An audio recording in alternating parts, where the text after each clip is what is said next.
à tous et bienvenue dans l'œil du bloc. Après 4 épisodes passés au CHU de Rennes, en compagnie du professeur Mouriot, nous voici au CHU de Nantes.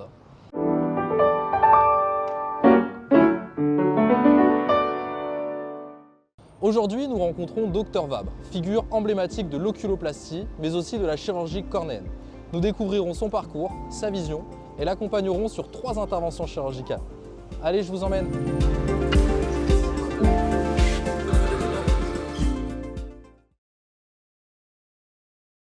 On va quand même intervenir sur un être humain, un être vivant. On se doit d'avoir la plus grande rigueur et la plus grande discipline. Alors Bertrand Vabre, donc ophtalmologiste au CHU de Nantes, PH en service public. Médecine n'était pas un choix initial. Je me suis retrouvé en médecine parce qu'on ne m'a pas pris en vétérinaire. Je voulais faire vétérinaire quand j'étais petit. Première rencontre avec l'ophtalmologie, externe à Poitiers. Donc je me suis retrouvé le seul étudiant en médecine pendant 3 mois dans un service d'ophtalmologie à gérer l'hospitalisation qui à l'époque était assez prééminente d'ailleurs. Ce qui m'avait permis déjà de me rendre compte que la discipline non seulement était particulièrement intéressante, technique, une proximité avec les équipes qui m'avait mis déjà le pied à l'étrier. Cette attitude de remettre en cause systématiquement les dogmes et les prérequis, c'est quelque chose qui m'a beaucoup plu. La formule à l'époque était assez légère. Je crois qu'il fallait valider, si mes souvenirs sont bons, 4 semestres en ophtalmologie et pas forcément au CHU pour valider la maquette. Et c'est là où tout l'intérêt du cursus à l'époque. Déjà, on commençait toujours par un stage de médecine générale. Ensuite, j'ai fait de la médecine interne. Je me suis retrouvé à faire de la chirurgie maxillofaciale, de la neurochirurgie. Je crois même que je suis passé à un moment donné en anapathie. N'accédant finalement au stage d'ophtalmologie qu'en fin d'internat, pour m'apercevoir que finalement la discipline, vu le parcours en tant qu'interne que j'avais réalisé, était à la fois vaste. On parle de la chirurgie optopalpébrale, la chirurgie strabologique, la neuro-ophtalmologie, la médecine interne, etc. Mais également extrêmement resserrée puisque la préoccupation de mes co-internes était surtout d'opérer des cataractes. Est-ce que quand vous rentrez au bloc opératoire, vous avez un rituel ou une habitude?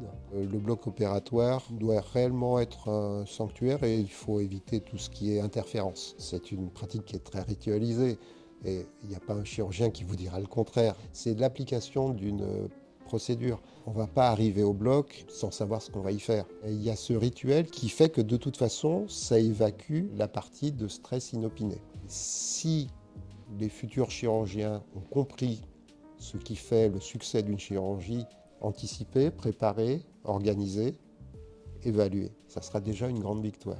50% du succès d'une intervention, c'est l'indication. La meilleure chirurgie du monde sur une mauvaise indication, ça ne va pas donner un bon résultat. Y a-t-il un patient ou un moment qui vous a particulièrement marqué pendant votre carrière? Pratiquement tous. Après, ceux qui me marquent le plus, c'est ceux que je continue à suivre. On a un exercice qui a une temporalité limitée. De pouvoir se dire que tout ça s'inscrit, j'allais dire, dans un parcours non seulement du professionnel qu'on est, mais surtout du patient qu'on va prendre en charge, là c'est extrêmement gratifiant ça. C'est tout notre travail médical, c'est qu'en fait il faut sans arrêt se former, s'informer. C'est ça qui est génial en ophtalmo, on croit tout savoir, mais on ne sait pas tout, on découvre des trucs tous les jours. J'ai beaucoup de respect pour les jeunes qui arrivent, j'en apprends beaucoup. Un exercice médical, ce n'est pas que soigner, ce n'est pas que la science, ce n'est pas que l'enseignement, c'est aussi l'implication dans notre système de soins. Les soignants, quand ils vont monter en grade dans des compétences managériales, vont abandonner le quotidien.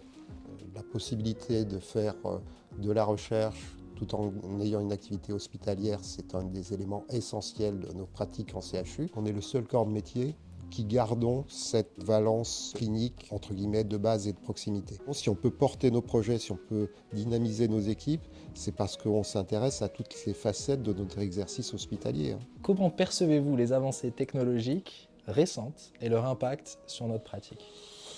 La chirurgie restera de la chirurgie de toute façon.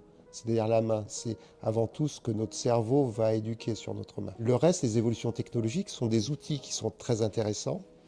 Je vais prendre un exemple très utile, des impressions 3D de guides de coupe sur la chirurgie orbitaire. Moi, j'avais appris la chirurgie orbitaire, j'allais dire, entre guillemets, rudimentaire.